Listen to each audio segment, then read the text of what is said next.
The road after dusk. Ethan laughed as he tightened his grip on the steering wheel, the headlights cutting a narrow tunnel through the Appalachian forest. "You're acting like we're driving into some cursed medieval village," he said. "This is America, man. Worst thing out here is a raccoon." Daniel didn't laugh. "This isn't Asheville or Gatlinburg," Daniel replied quietly. "This is Black Hollow. And people there don't go out after dark for a reason." Ethan rolled his eyes. Every small town has a spooky rule. Don't whistle at night. Don't look back in the woods. Don't open the door after midnight. It's all the same. Daniel turned to look out the window. The mountains rose like dark walls on either side of the road, swallowing the last traces of sunset. "Just promise me one thing," Daniel said. "Once the sun goes down, you stay inside." Ethan smirked. "Sure. Scout's honor." Black Hollow sat tucked deep in the mountains of West Virginia, far from highways and cell towers. Daniel had grown up there before moving to Chicago for work. This was his first visit back in nearly 8 years.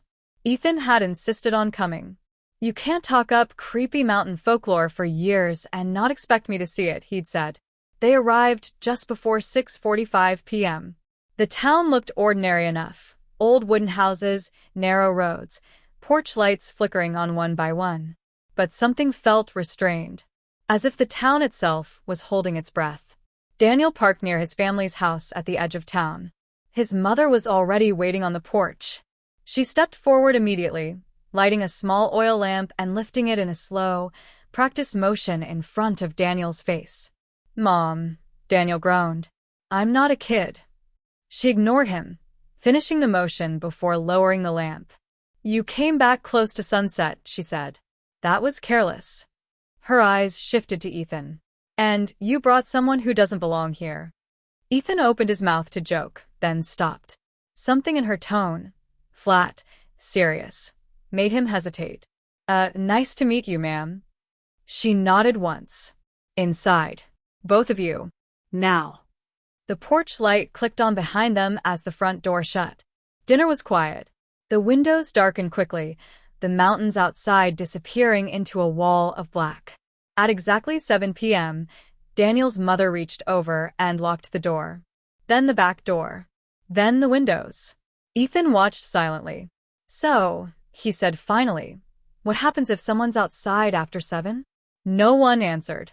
Daniel's younger brother, Lucas, shifted uncomfortably. "You don't want to be seen," Lucas said. "And you don't want to see them." Ethan leaned forward. "See who?" Lucas swallowed. "The procession." Ethan laughed. "A parade? Of what?" "Ghosts in sheets." Daniel shot him a warning look. Lucas continued anyway. "They come from the old trail above the creek. You hear music first. Drums. Bells. Like a celebration." Daniel's mother spoke sharply. "Enough." Lucas fell silent. Ethan raised both hands. Okay. I get it. Local legend." But when he glanced at the clock, he noticed something strange. The second hand wasn't moving. That night, sleep came easily for Daniel. Not for Ethan. The guest room window had no curtains. Outside, the forest pressed close, branches scratching softly against the glass.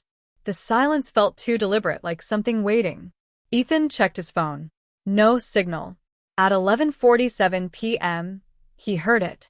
A sound so faint, he thought he imagined it. Music. Slow. Rhythmic. Distant. He sat up. The sound grew clearer, drums low and hollow, mixed with something that sounded like laughter stretched too thin. His pulse quickened. "This is stupid," he muttered, reaching for his phone. He started recording. "Okay," he whispered. "It's past 11, and I'm hearing music? There's no festival here. No bars. Nothing." The sound came closer. Footsteps joined it. Not running. Marching. Ethan swung his legs off the bed. Daniel had warned him. But curiosity pressed harder than fear. He eased the bedroom door open. The hallway was dark. At the far end, the front door stood slightly ajar. His stomach tightened. "I must have imagined that," he whispered. Then he heard breathing. Not behind him. In front of him. He froze. From the darkness beyond the door, A voice spoke, pleasant, almost amused. "You're out late." Ethan swallowed. "Yeah, well, so are you." A figure stepped forward into the dim porch light. An older man. Normal clothes. Normal face. Relief flooded Ethan's chest. "Town rule," the man said calmly. "After dark, people stay inside."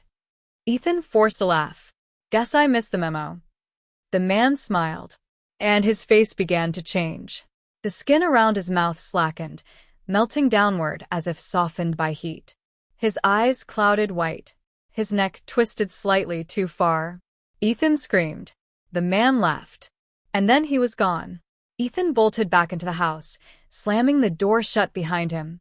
His phone slipped from his hand and hit the floor.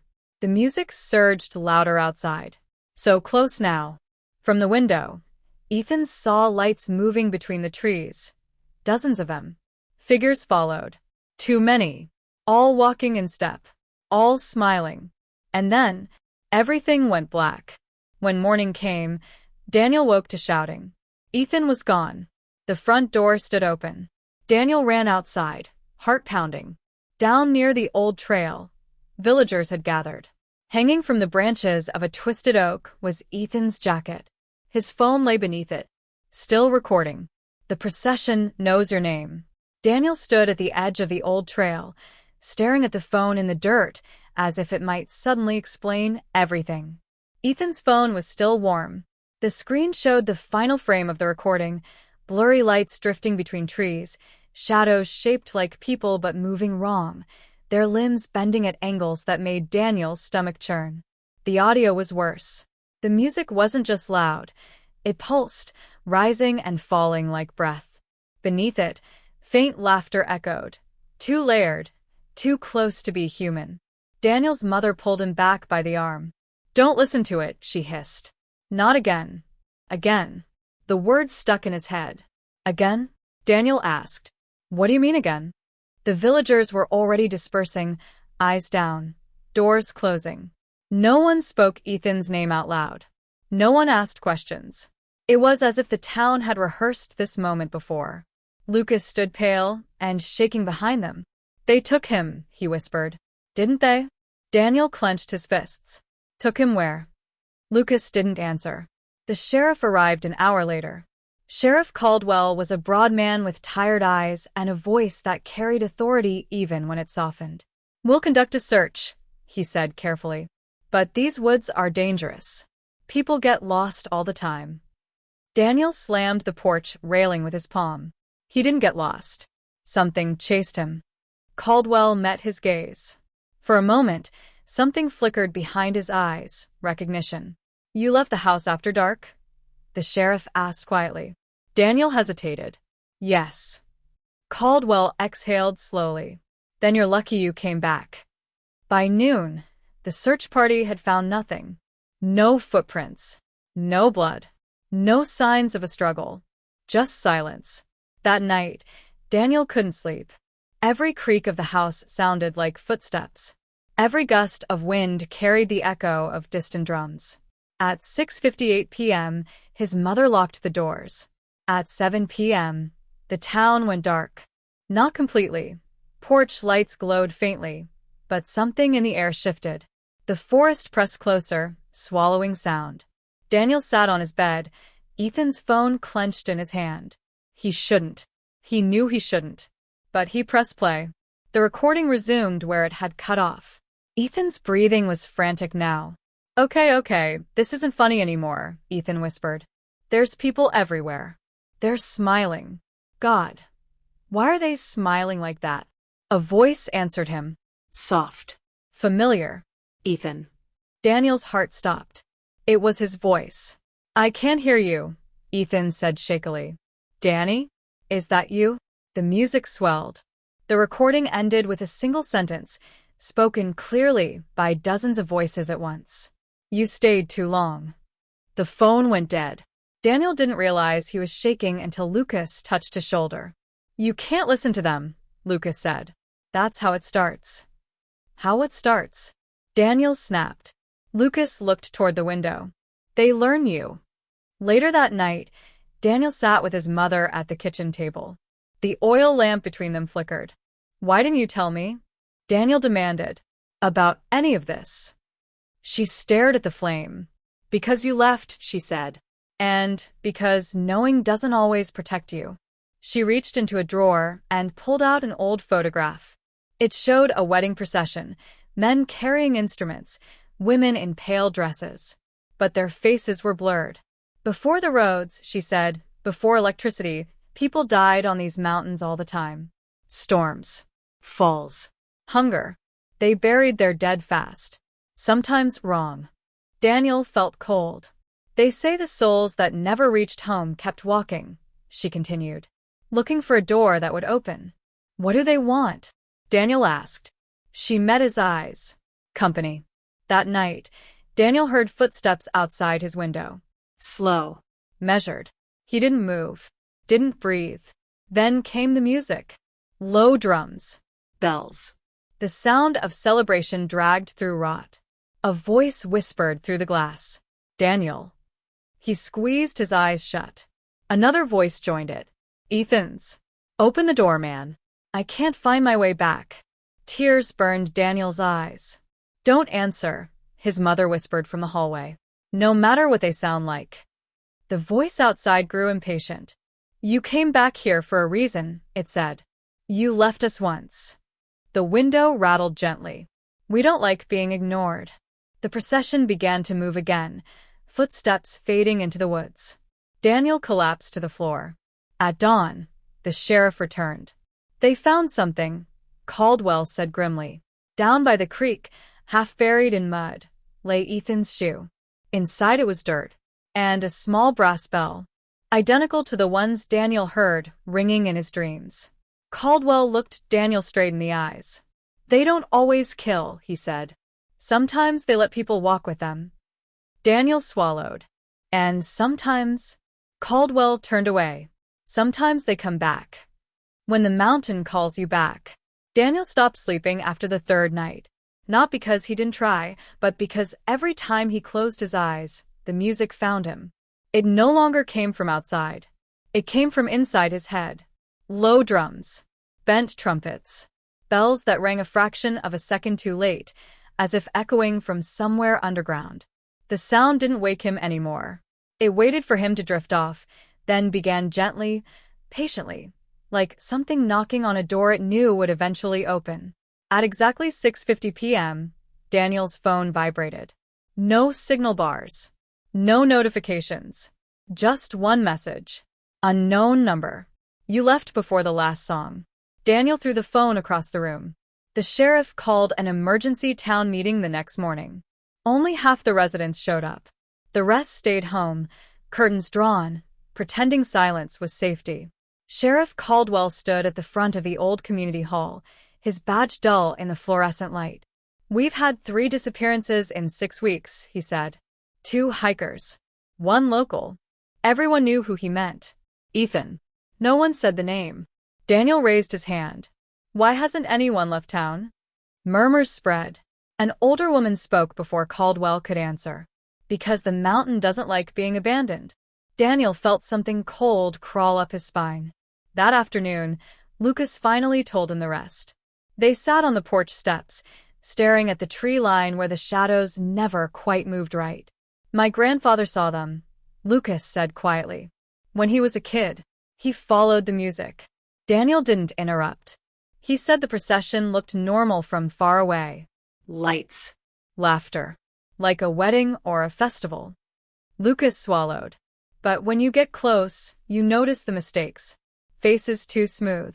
Smiles too wide. Feet pointed backward." Daniel's chest tightened. "What happens if they see you?" he asked. Lucas shook his head. "Worse if they recognize you." That night, Daniel made a decision he knew he'd regret. At 6:55 p.m., he stepped outside. The air was unnaturally still. No wind. No insects. The forest felt like it was holding its breath. At 7:01 p.m., the first bell rang. Daniel didn't turn back. The path beyond the houses twisted downhill, toward the creek where Ethan's shoe had been found.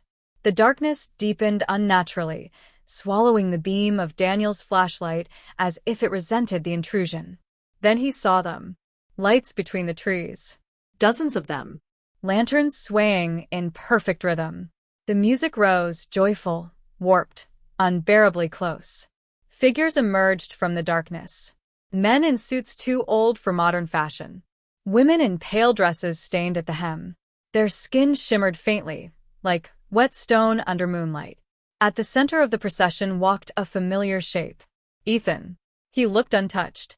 Smiling. Relief nearly broke Daniel in half. "Ethan," he shouted. Every head turned at once. The music stopped. Ethan's smile widened. "You came back," he said warmly. "We were worried you wouldn't." Daniel took a step forward. Something was wrong. Ethan's shadow didn't match his movements. It lagged behind, then moved on its own. The man with the melted face stepped out of the crowd. His features sagged and reformed with every step, like wax struggling to remember its shape. "You broke the rule," the man said kindly. "But rules are only for the living." Daniel backed away. "I want my friend back." The man tilted his head. He never left. The procession resumed. The drums grew louder. Daniel's vision blurred. Hands brushed his shoulders, cold, damp, guiding. "You belong here," dozens of voices whispered. "You always did." Suddenly, Daniel remembered something his mother had said. "They're looking for doors." He stopped moving. "No," Daniel said. "You're wrong." The figures hesitated. "You don't want people," he continued, voice shaking but growing stronger. "You want memory. You want to be remembered." The music faltered. Ethan's smile cracked. Daniel pulled out his phone. He pressed record. "I'm Daniel Hayes," he said loudly. "And this town exists. These people existed. You walked these roads. You lived. You died. You don't get to erase yourselves by stealing others." The procession screamed. Not in anger. In grief. The lanterns flickered wildly. The man with the melted face staggered backward. "We were forgotten," he howled. "No," Daniel said. "You were silenced." The ground shook. The creek roared. Ethan answered none of it. He stood there, staring at the tree, at the way the branches above Ryan twisted unnaturally, like they were leaning inward to listen. The sheriff's voice faded into background noise. Nothing anyone said mattered anymore. By noon, Ryan's body was taken away. By evening, the village was already closing in on itself again. Doors shut early. Windows were barred. Lamps were lit one by one as the sun dipped behind the mountains. It was as if the entire town moved according to a rule no outsider was meant to survive learning. Ethan sat inside the house with Ryan's older cousin, Luke, who had grown up in the village and returned only recently. Luke hadn't cried. He hadn't looked surprised either. "You still don't get it, do you?" Luke finally said. Ethan looked up. "Get what?" Luke poured 2 glasses of water, his hands steady. "This place doesn't forgive mistakes. Especially not at night." "You're saying this was planned?" Ethan snapped. "That everyone just let this happen?" Luke met his eyes. "No." "I'm saying it was inevitable." Silence stretched between them. Finally, Ethan asked the question that had been burning in his chest since morning. What did he see? Luke hesitated. Then he stood and retrieved Ryan's phone from the kitchen table. It had been placed there by the deputies after they reviewed it. "They didn't listen to the audio," Luke said quietly. "They never do." He pressed play. At first, there was only breathing. Fast. Uneven. Then Ryan's voice. Low and shaking. "I can hear music.